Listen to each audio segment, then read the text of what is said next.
तो hello students, welcome back to our YouTube channel. हमारे YouTube channel पर आप सभी का स्वागत है। जैसे कि आपको पता ही है, हम क्लास 10th के मैथ्स का कर रहे हैं। हम चैप्टर नंबर 8 ट्रिग्नोमेट्री, और ट्रिग्नोमेट्री में भी हमने एक्सरसाइज 8.1 कंप्लीट कर लिया है इससे पहले वाली वीडियो में। अभी हम करेंगे एक्सरसाइज 8.2। अब एक्सरसाइज 8.2 का फर्स्ट क्वेश्चन करेंगे इस वीडियो में। देखिए फर्स्ट क्वेश्चन में क्या दिया है। इस एक्सरसाइज को करने से पहले मैं आपको पहले ही बता दूं कि आपको टेबल लर्न होना चाहिए, ट्रिग्नोमेट्रिक रेशियोज का, एंगल्स का टेबल। तो अगर आपने वो टेबल वाली वीडियो जो यूट्यूब हमारे यूट्यूब चैनल पर पहले से ही उपलब्ध है वो आपने नहीं देखी है तो जाके पहले प्लीज़ वो वीडियो देखिए, उसके बाद इस वीडियो पे आइए। अभी हम करेंगे question number first. Question number first में क्या है, लिखा है sine 60 cos 30 plus sine 30 cos 60। First जो पार्ट है उसके, फर्स्ट जो क्वेश्चन है उसके चार पार्ट है हमारे पास। इसने फर्स्ट क्वेश्चन में क्या बोला है, इवेल्युएट द फॉलोइंग।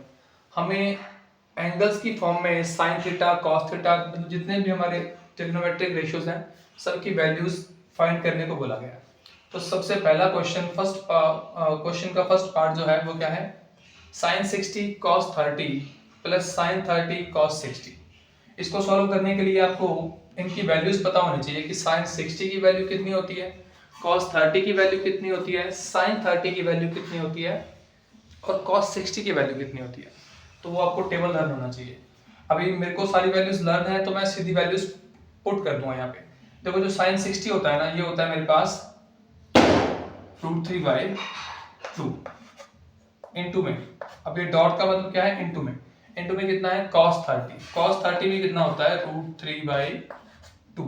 ये आपको वैल्यूज टेबल से लर्न करनी पड़ेगी। अभी साइन 30 की वैल्यू होती है 1/2। इसी तरह cos 60 की वैल्यू भी होती है 1/2। अगर आपको टेबल लर्न है तो पहले बोल दिया कि ये एक्सरसाइज बिल्कुल आसान है। अब √3 की मल्टीप्लाई √3 से करेंगे, 2 की मल्टीप्लाई 2 से, तो नीचे तो बन जाएगा 4। यहाँ बनेगा √3 की मल्टीप्लाई √3 से क्या बनेगा, 3। ये याद रखना है कि कभी भी रूट वाली संख्या कोई भी हो, मेरे पास मान लो √a है, उसकी मल्टीप्लाई कर रहा हूं मैं √a से, तो वो हमेशा क्या बनता है, a। ये आपने याद रखना है, 9th क्लास में भी किया था ये वाला। तो प्लस में 1 की मल्टीप्लाई 1 से करोगे ऊपर बनेगा 1, और नीचे 2 की मल्टीप्लाई 2 से 4। अब फ्रैक्शन बन गई हमारे पास दोनों, 3/4 प्लस 1/4। फ्रैक्शन में क्या रूल होता है, अगर डिनोमिनेटर सेम हो तो एज इट इज ऊपर वाले ऐड कर देते हो आप, अगर ऐड हो तो, सब्ट्रैक्ट हो तो सब्ट्रैक्ट कर देते हो। तो 3 प्लस क्या कर दोगे, 1। 3 प्लस 1/4 कितना आया, 4/4 मतलब 1। तो sine 60 cos 30 plus sine 30 cos 60, इसका आंसर क्या है, 1। ये हमारा सॉल्यूशन है। उम्मीद करता हूं आपको समझ आया होगा। अभी करते हैं इसका नेक्स्ट क्वेश्चन। तो इसके बाद हमारा फर्स्ट क्वेश्चन का सेकंड पार्ट है, 2 tan² 45 degree plus cos² 30 degree minus sin² 60 degree. अब इसकी वैल्यू फाइंड करनी है, तो आप क्या करोगे, वैल्यूज पुट करोगे। सबसे पहले देखो क्या लिखा है, 2 tan² 45 प्लस में cos² 30 माइनस में sin² 60। अब 2 का 2 लिखोगे, tan² 45। अब tan 45 होता है 1, तो 1 का मैं क्या कर दूंगा, स्क्वायर, क्योंकि tan 45 की वैल्यू 1 होती है।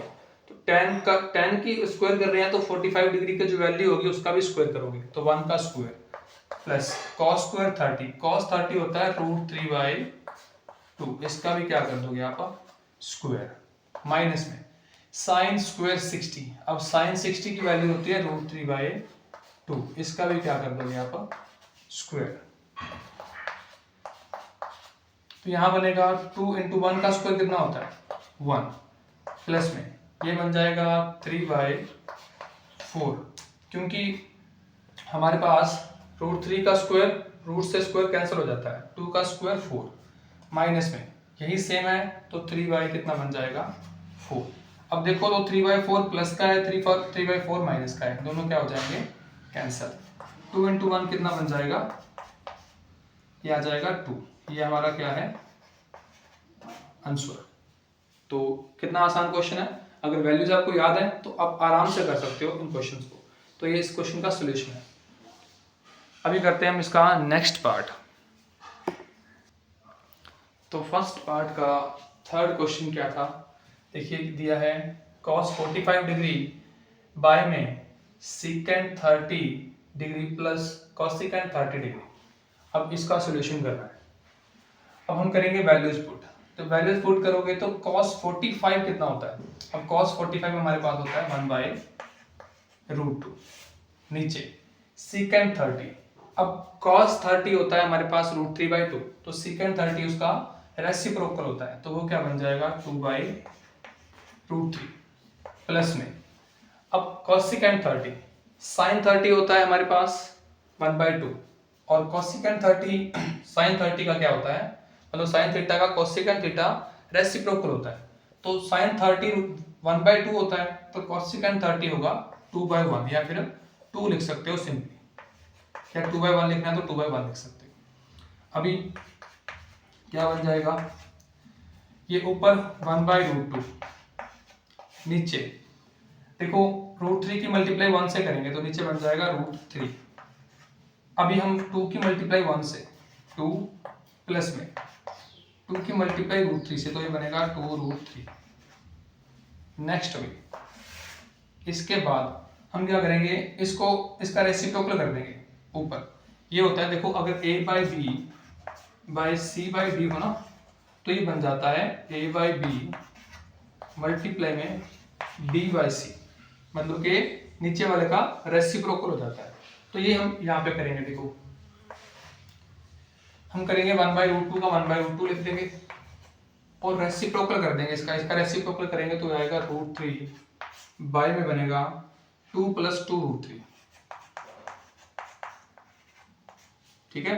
अभी ये क्या बन जाएगा, इनकी मल्टीप्लाई करेंगे तो ये बनेगा √3 बाय में 2√2।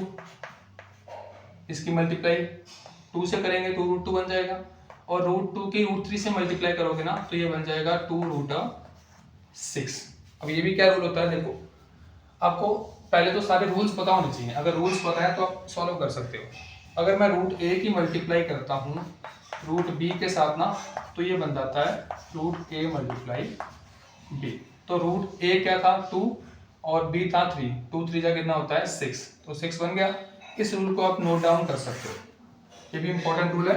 रूट के रूल्स आपको पता होने चाहिए कि रूट में मल्टीप्लाई किस तरह करते हैं और डिवाइड वगैरह किस तरह करते हैं। अभी हम करेंगे, देखो इसको, ये बन गया हमारे पास इतना। अब करेंगे बाय रैशनलाइजिंग। अब रैशनलाइज कर देंगे डिनोमिनेटर को बाय रैशनलाइजिंग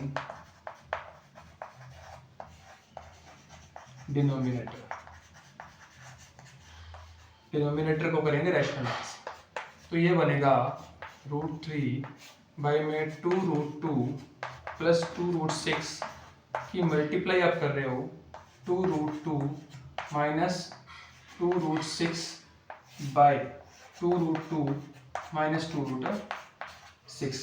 रैशनलाइज जब भी करते हो तो क्या करते हो, नीचे वाली जो आपके पास संख्या लिखी होती है, टर्म लिखी होती है, अगर तो वो सिंगल है तो उसको एज इट इज ऊपर नीचे मल्टीप्लाई कर देते हो। पर अगर 2 3 संख्याएं हों और उनके बीच का जो साइन होता है ना, प्लस का हो तो माइनस का करके हम ऊपर न्यूमरेटर से और नीचे डिनोमिनेटर से मल्टीप्लाई कर देते हैं। माइनस का हो तो प्लस का, प्लस का हो तो माइनस का। यहाँ पे प्लस का साइन था तो मैंने साइन माइनस का किया, ऊपर मल्टीप्लाई किया और नीचे भी मल्टीप्लाई किया। अब इनकी जब मल्टीप्लाई करूंगा √3 की 2 से, तो ये बनेगा 2√6। वैसे बनेगा ना कि मैंने बताया था कि √a की मल्टीप्लाई √b से कितना होता है, √a मल्टीप्लाई √a भी हो जाता है मल्टीप्लाई में। ठीक है।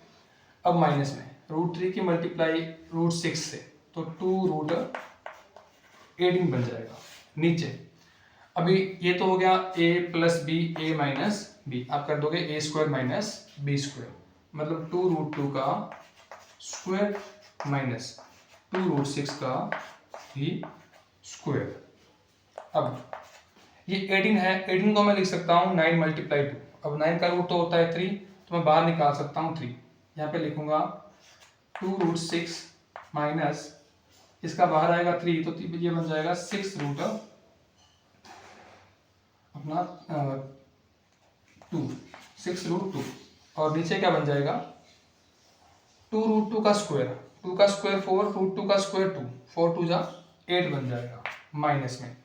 अभी क्या बनेगा देखो, इनमें नीचे बनेगा √6 का स्क्वायर 6 और 2 का स्क्वायर 4, 4 6 जा 24 माइनस का 24, तो ये मेरे पास बना यहाँ पे 2√6 माइनस में 6√2 बाई में मेरे पास बनेगा 24 में से 8 जाएंगे तो माइनस का 16। अब माइनस नीचे है तो इसका हम क्या करेंगे, ऊपर से माइनस कॉमन निकाल लेते हैं, ऊपर से माइनस का 2 कॉमन निकाल लेते हैं, माइनस का 2 कॉमन निकालेंगे तो ये बन जाएगा √2 आगे आ जाएगा 3√2 और ये जो √6 है ये पीछे चला जाएगा, कैसे देखो माइनस का बन जाएगा √6 बाई में आ गया हमारे पास माइनस का 16, माइनस माइनस प्लस 2 से कैंसिल करोगे 2 1 जा 2 और 2 8 जा 16, तो इसका आंसर आपके पास आ जाएगा 3√2 माइनस √6 बाई में 8। ये क्या है आंसर। अब इतना ही आंसर क्यों आया, क्योंकि रैशनलाइज करने के बाद अब इसका कोई सोल्यूशन नहीं बन रहा, तो ये हमारा आंसर है। उम्मीद करता हूँ समझ में आया होगा। सबसे पहले वैल्यूज पुट करनी है, वैल्यूज पुट करने के बाद रैशनलाइज करना है, रैशनलाइज करने के बाद आपका आंसर आ जाएगा। ठीक है, तो इस वीडियो में इतना ही करेंगे। इस पार्ट के फर्स्ट पार्ट के जो 2 क्वेश्चन रहते हैं वो नेक्स्ट वीडियो में करेंगे। तो thank you students for watching this video.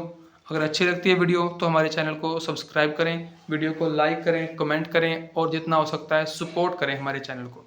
Thank you students for watching this video.